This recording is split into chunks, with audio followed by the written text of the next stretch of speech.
The elders of the people, chief priests and scribes, arose and brought Jesus before Pilate. They brought charges against him, saying, "We found this man mistreating our people. He opposes the payment of taxes to Caesar and maintains that he is righteous." Pilate asked him, "Are you the king of the Jews?" He said in reply, "You say so." Pilate then addressed the chief priests and the crowds. "I find this man not guilty." But they were adamant and said, "He is inciting people to be teaching throughout Judea, from Galilee, where he began even here." On hearing this, Pilate asked if the man was a Galilean, and upon learning that he was under Herod's jurisdiction, he sent him to Herod, who was in Jerusalem at the time. Herod was very glad to see Jesus. He had been wanting to see him for a long time, for he had heard about him and had been hoping to see him perform some sign. He questioned him at length, but he gave him no answer. The chief priests and scribes, meanwhile, stood by accusing him harshly. Herod and his soldiers treated him contemptuously and mocked him. And after clothing him in resplendent garb, he sent him back to Pilate. Herod and Pilate became friends that very day, even though they had been enemies formerly. Pilate then summoned the chief priests, the rulers of the people, and said to them, "You brought this man to me and accused him of inciting people to revolt. I have conducted my investigation in your presence and have not found this man guilty of the charges you have brought against him, nor did Herod, for he sent him back to us. So no capital crime has been committed by him. Therefore, I shall have him flogged and then release him." But all together they shouted out, "Away with this man! Release Barabbas to us." Now Barabbas had been imprisoned for a rebellion that had taken place in the city and for murder. Again Pilate addressed them, still wishing to release Jesus, but they continued their shouting. "Crucify him! Crucify him!" Pilate addressed them a third time. "What evil has this man done? I found him guilty of no capital crime. Therefore, I shall have him flogged and then release him." With loud shouts, however, they persisted in calling for his crucifixion, and their voices prevailed.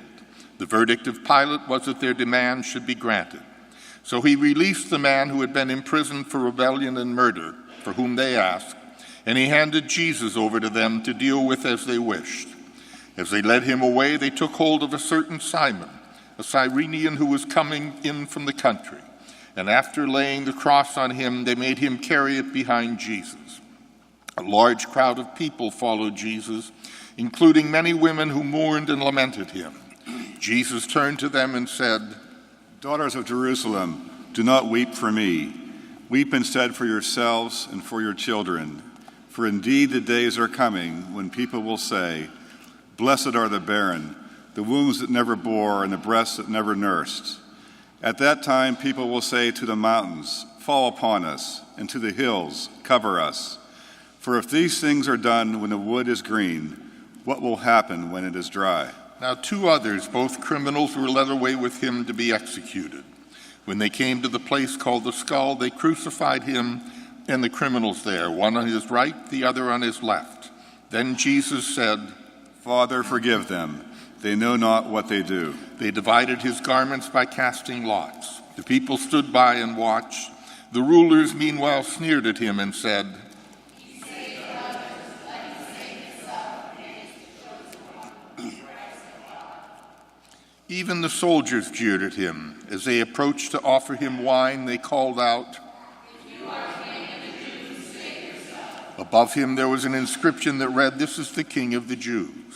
Now one of the criminals hanging there reviled Jesus, saying, "Are you not the Christ? Save yourself and us." The other, however, rebuking him, said in reply, "Have you no fear of God?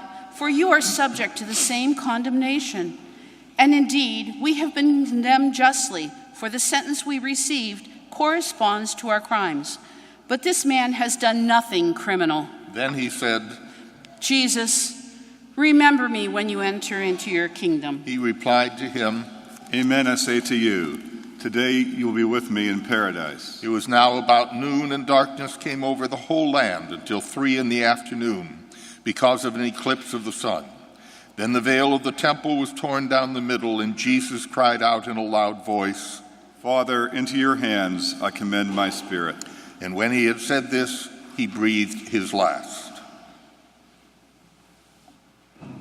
The centurion who witnessed what had happened glorified God and said, This man was innocent beyond doubt. When all the people who had gathered for this spectacle saw what had happened, they returned home beating their breasts. But all his acquaintances stood at a distance, including the women who had followed him from Galilee, and saw these events. The Gospel of the Lord. Praise to you, Lord Jesus Christ.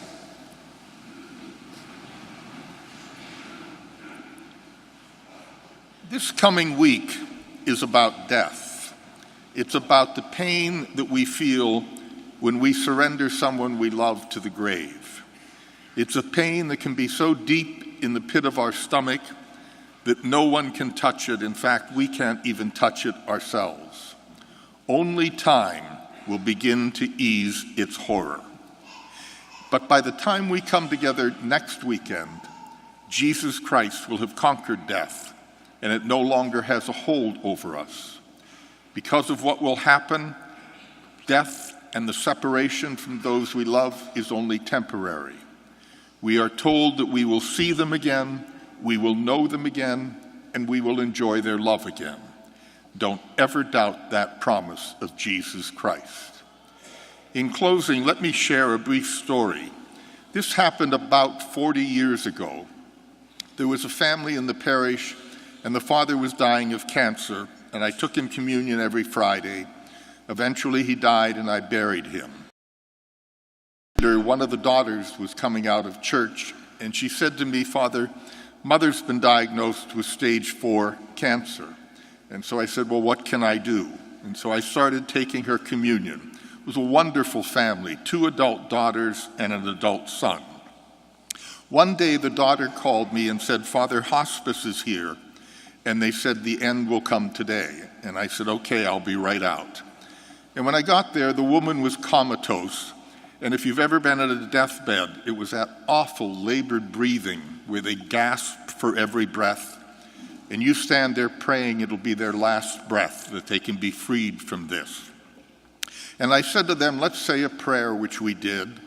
And then I said, why don't each of you bend down and tell her your name, because they say sometimes they can't recognize voices at this point. And just tell her how much you love her. And it's one of the great blessings of priesthood to be able to be present in intimate family moments like that where no one else is allowed in. And then we stood there, and the woman continued with that awful breathing, never opened her eyes, but all of a sudden, this hand went up, and it closed. I was standing right there. I watched this. And with a voice as clear as a bell, she said, Papa, Papa, I've been waiting for you. And the hand came down, and she was gone.